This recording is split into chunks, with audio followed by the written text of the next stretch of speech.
News India आपके साथ मैं हूं चारुल शर्मा। नमस्कार, सुर्खी अखबार की में आपका बहुत बहुत स्वागत है। आपके साथ मैं दीपिका सिंह। चलिए करेंगे खबरों की शुरुआत। उत्तर प्रदेश में बीजेपी की आंतरिक लड़ाई सामने आई, यानी कि जो अंदर की कला है वो खुलकर सामने आ गई। केशव प्रसाद मौर्य ने जेपी नड्डा के सामने कई प्रस्ताव रखे हैं। दैनिक भास्कर ने इस खबर को जगह दी।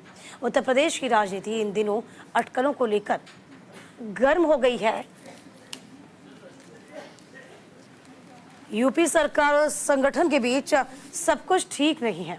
प्रदेश के उप मुख्यमंत्री केशव प्रसाद मौर्य ने हाल ही बयानों में इन अटकलों को हवा दे दी थी। हालांकि इन सबके बीच केंद्रीय नेतृत्व ने साफ कर दिया कि फिलहाल समन्वय बनाने पर ही जोर होना चाहिए और किसी भी प्रकार की बयानबाजी से बचना चाहिए। देखिए, उत्तर प्रदेश में किस तरीके से जब बैठकों का दौर शुरू हुआ था तभी केशव प्रसाद मौर्य ने एक ऐसी बात कह दी थी जिसने सभी को चौकन्ना कर दिया, चौकस कर दिया। और इसी के बाद जो सरगर्मियां थी वो बदल गई थी। कहा था कि सरकार नहीं बड़ी होती संगठन से। देखिए, इस खबर को दिखाया भी जा रहा है। देखिए, यहाँ पर लोकसभा चुनाव में बड़ी सियासी घाव के बाद अब सर्जरी की तैयारी, तो ये इस ओर इशारा है कि केशव प्रसाद मौर्य जिस तरह से कहा जा सकता है कि कुछ सीएम योगी आदित्यनाथ से अलग चलते नजर आए, चाहे दो कैबिनेट बैठक में उनकी गैर हाजिरी रही हो या फिर किस तरह बार बार उन्हें दिल्ली आला कमान की ओर से दिल्ली तलब किया जा रहा था।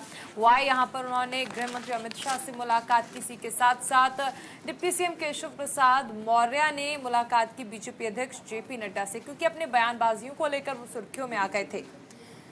लोकसभा चुनाव में हार के बाद उत्तर प्रदेश भाजपा की गुटबाजी जो है वो खुलकर सामने आई थी। और यहाँ तक कि देखिए, आपने ये भी देखा होगा कि अखिलेश यादव ने इसके लेकर निशाना साधा था और ये कहा था कि किस तरह से ये सब कुछ जो है, यानी बीजेपी जो अब तक तोड़फोड़ करती थी अब उसकी अपनी पार्टी में तोड़फोड़ हो रही है और इसे बचा पाना मुश्किल है।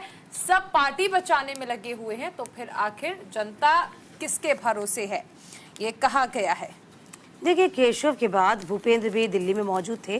प्रधानमंत्री मोदी से लगभग 1 घंटे की ये बातचीत चली थी। उप मुख्यमंत्री केशव प्रसाद मौर्य के दिल्ली दौरे के बाद आपको बता दें कि सियासी माहौल के बीच भाजपा के जो प्रदेश अध्यक्ष हैं भूपेंद्र चौधरी ने भी मुलाकात की थी और चौधरी की भी मुलाकात लगभग 1 घंटे की हुई थी।